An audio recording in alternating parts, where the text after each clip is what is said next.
my first languages were French and Spanish, my father being Spanish, and my mother being Greek also. She taught me Greek right away. So we had 3 languages at home. We moved to Geneva, Switzerland right away, so I picked up German there as a child, and then I went on to learn Italian. I really consider myself a citizen of the world. I feel it's very important, even necessary, for poetry to be translated by a poet. There are many poets who translate from languages that they don't necessarily know. In that case, they work in collaboration with a translator. I'll just tell you how my book was written. When I submitted the manuscript for publication, the publisher came back to me and said, well, we'll publish it if you make it a bilingual collection, because we know your first language is French. So I went back to work and I translated it into French. And in so doing, I had to rework the English. And you know, the English became richer for it. I went back to the English, and at times I thought it was too weak, because sometimes you're lazy, you know, you just let yourself be carried by the flow, and so it became a better book. There are many differences when you write in French and Spanish as opposed to English, because we use the subjunctive a lot, for instance, in those languages, and in English it's a little obsolete. There's many things like that which make for a lot of changes and adaptations, and sometimes also because the English is the most concise of all the Latin languages, you also have to work harder when you're translating from the French and the English to make it fit on the line and still be faithful and find a way that is gonna, you know, capture the best. Woodwork, for instance, woodwork is in French it didn't work. It just didn't work at all. So in French I translated it by travail d'orfèvre, which is about the craftsmanship. If I could gather all the sadness of the world, all the sadness inside me, into a gourd, I'd shake it once in a while and let it sing. Let it remind me of who I used to be, bless it for what it taught me, and stare at it lovingly for not seeping out of its container. Travail d'orfèvre. Si je pouvais rassembler toute la tristesse du monde, toute la tristesse que je possède, à l'intérieur d'une gourde, je la secouerais de temps en temps pour qu'elle chante et me rappelle qui j'étais. Je la bénirai pour ce qu'elle m'a appris et la regarderai avec amour pour qu'elle ne s'échappe pas de son récipient. So that last line is a perfect example. In French, pour qu'elle ne s'échappe pas de son récipient, it's subjunctive. In English, for not seeping out, you just use the gerund, but it wouldn't work the other way. So you have to constantly juggle that. I'm translating John's book. And I really wanted to translate it because I find it to be an extraordinary book. For a good group of words, take the night and let it unfold into such a very simple thing as is impossible to hear, like rain at a distance or shore from a cliff. I've forgotten how I feel, as if run through by light. I find no further truths. Attuned to air where sound dwells a moment, its waves boiled down to an instant, anointed in me. For days now I have pictured silence as something meaningful, a story in and of itself.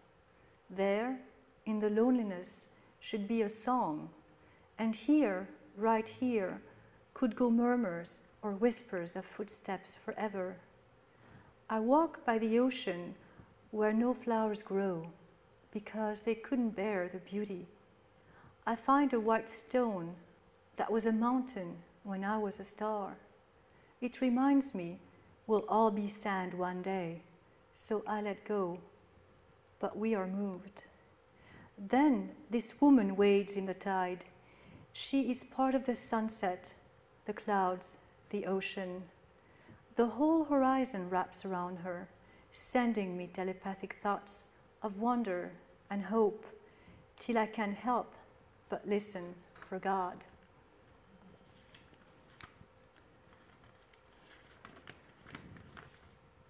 Aphrodite. Pour un bon groupe de mots, prends la nuit et laisse-la se dérouler en une chose aussi simple et impossible d'entendre, telle la pluie au loin ou la côte d'une falaise. J'ai oublié ce que je ressens, comme si transpercé de lumière. So with this poem, something interesting, you know, in French, in Spanish, in German, you have two forms of you.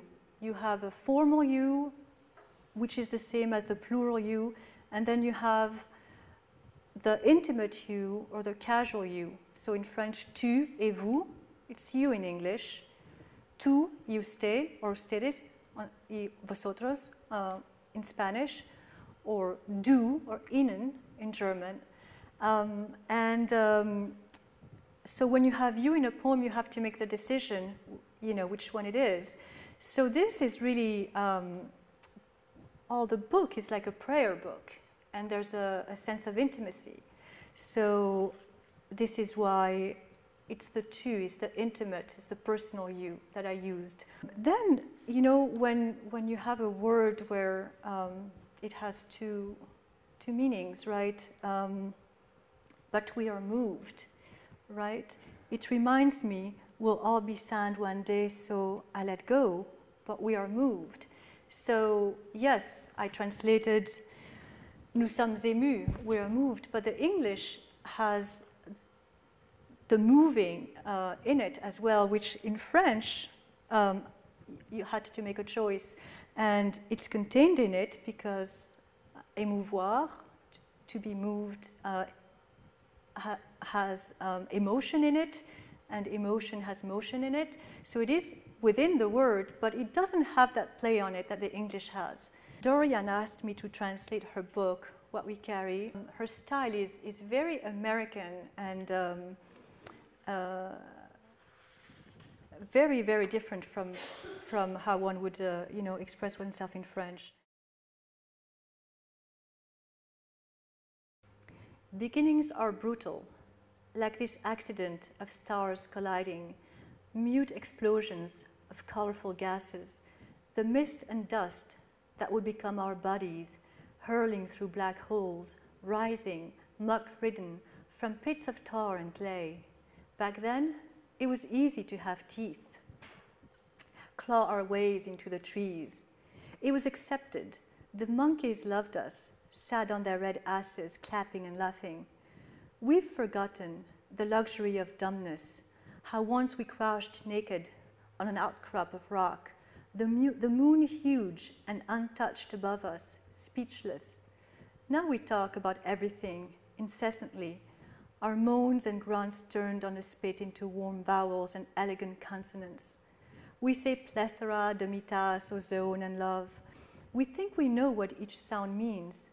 There are times when something so joyous or so horrible happens, our only response is an intake of breath, and then we're back at the truth of it, the ball of life expanding and exploding on impact, our heads, our chests, filled with that first unspeakable light. Chaque son. Les commencements sont brutaux, comme cet accident de collision d'étoiles. So here I'll just give you an example, you know, this first line, beginnings are brutal, like this accident of stars colliding. This accident of stars colliding. What we do a lot in translation is reverse, you know, sometimes what is a noun and what is a verb, and make the verb in a, you know, a noun form, and vice versa, what works best. So in French, cet accident de collision d'étoiles. So the colliding becomes a word, collisions of stars. That doesn't work so well in English, but in French it just flows beautifully, and the other one wouldn't have worked. So sometimes it's perfect to have it literal, and sometimes you just rework it. Thank you.